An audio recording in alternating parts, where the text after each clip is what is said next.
कल कोरोना को लेके जो एक देश में चिंता जताई जा रही है, उसको लेके भारत सरकार से गाइडलाइन आने के बाद कल माननीय मुख्यमंत्री जी ने द्वारा सभी संभाग आयुक्त कलेक्टर्स की बैठक ली गई, जिसमें माननीय मुख्य सचिव महोदय और एसीएस हेल्थ और सभी आला अधिकारी मौजूद थे।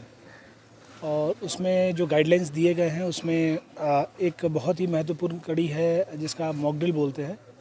हम जितने भी चाहे कॉन्सनट्रेटर्स हों या ऑक्सीजन प्लांट हो, हमारे जो स्टाफ हैं, जितने भी कोविड वाले स्टाफ हैं, उन सब की एक तरह से एक मॉक ड्रिल एक्सरसाइज जो है आज हम लोगों ने प्लान किया था।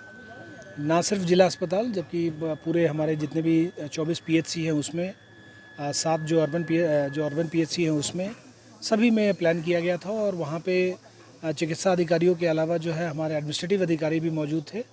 और एक बार सिस्टम को देख के चुस्त दुरुस्त करके कि कौन सिस्टम काम कर रहा है, कौन सिस्टम काम नहीं कर रहा है, जिससे कि हमारी प्रिपेयर्डनेस जो है वो क्लियर रहे। प्रिपेयर्डनेस जो है हमारा कोविड को लड़ने को लेके, क्योंकि आज के डेट में ऐसा कोई संक्रमण की स्थिति है नहीं, लेकिन चूँकि प्रिपेयर्डनेस रखना है, अपने को तैयारी रखनी है और किसी भी स्थिति से निपटने के लिए अपने को तैयार रहना है, तो माननीय मुख्यमंत्री जी के निर्देश के बाद जो है सभी कलेक्टर्स को निर्देश हुए थे और उसी के बाद हम लोगों ने ये मॉक ड्रिल किया है।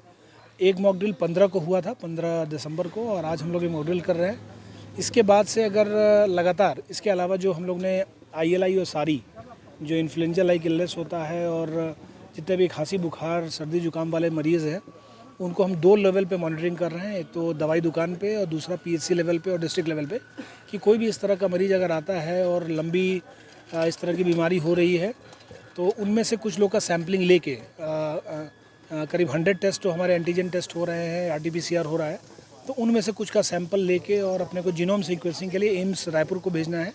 और वहाँ से फिर जो नया वेरिएंट अभी आया है, जिसकी पुष्टि अभी छत्तीसगढ़ में नहीं हुई है, उसको चेक किया जाएगा। तो अभी सिचुएशन कंट्रोल में है और पूरा स्वास्थ्य विभाग, पूरे ज़िला प्रशासन का जो अमला है वो कोविड की प्रिपेयर्डनेस को लेके बिल्कुल चुस्त दुरुस्त है और किसी भी स्थिति से निपटने को तैयार है। 50 बेड का आइसोलेशन अभी इनिशियली बनाया गया है। वैसे तो टोटल बेड्स जो हमारी स्ट्रेंथ है ज़िला अस्पताल में करीब 600 के आसपास है और प्राइवेट में करीब हमारे पास 200 है। तो 600 में अभी 50 हमने शुरू किया है और 50 एडिशनल रखा है। तो जैसी ज़रूरत पड़ती जाएगी हम लोग जो नॉर्मल बेड्स है उसको हम लोग कोविड बेड्स में कन्वर्ट करते जाएंगे।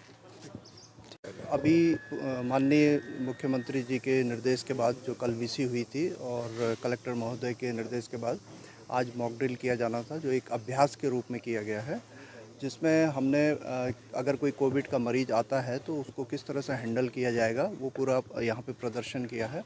और पूरा स्वास्थ्य अमला अभी पूरी तरह से तैयार है, पुराने अनुभव भी हैं और पुरानी तैयारी सब पूरी दुरुस्त है। किसी तरह की अभी कोई ऐसी कमी नहीं है हमारी व्यवस्थाओं में। लगभग कितने बेड का आइसोलेशन बनाया गया है? कैसी व्यवस्था? आइसोलेशन हमारे यहाँ पर 14 बेड का है, फिर ऊपर जो है ऑर्थोपेडिक वार्ड में है, तो कुल मिला के 50 आइसोलेशन बेड हैं और अगर आवश्यकता पड़ने पर उसको बढ़ाया जा सकेगा। कई बार देखी जाती है ऑक्सीजन की कमी भी देखी जाती है। हाँ, इस बारे में मैं बिल्कुल आश्वस्त होकर कहना चाहूँगा कि हमारे 4 ऑक्सीजन प्लांट फंक्शनल है अभी और 500 के ऊपर हमारे पास ऑक्सीजन सिलेंडर हैं, तो किसी तरह की कोई कमी ऑक्सीजन की अभी बिल्कुल सर, वेरिएंट को देखते हुए आम लोगों के लिए क्या संदेश है डॉक्टर? हाँ, आम लोगों के लिए अभी तो ऐसी कोई स्थिति नहीं है, लेकिन अगर स्थिति बिगड़ती है, कुछ मरीजों की संख्या बढ़ती है, तो उस स्थिति में जैसा कि पुराना कोविड अनुरूप व्यवहार हमको करना है, जिसमें सोशल डिस्टेंसिंग है, बार बार हाथ धोना है और मास्क लगाना है, जो पुराने जिस तरह से कोविड के लिए हमने किया है वही कोविड अनुरूप व्यवहार हमको करना है। कितना घातक है ये पुराना जो कोविड है उससे अभी जो WHO की स्टडी में उससे कम घातक बताया जा रहा है। लक्षण क्या हो सकते हैं? लक्षण जो पहले कोविड के जो लक्षण थे, सर्दी, खांसी, बुखार और सांस लेने में तकलीफ, इसी तरह के लक्षण के साथ ये प्रेजेंट करेगा अगर किसी को होता है तो।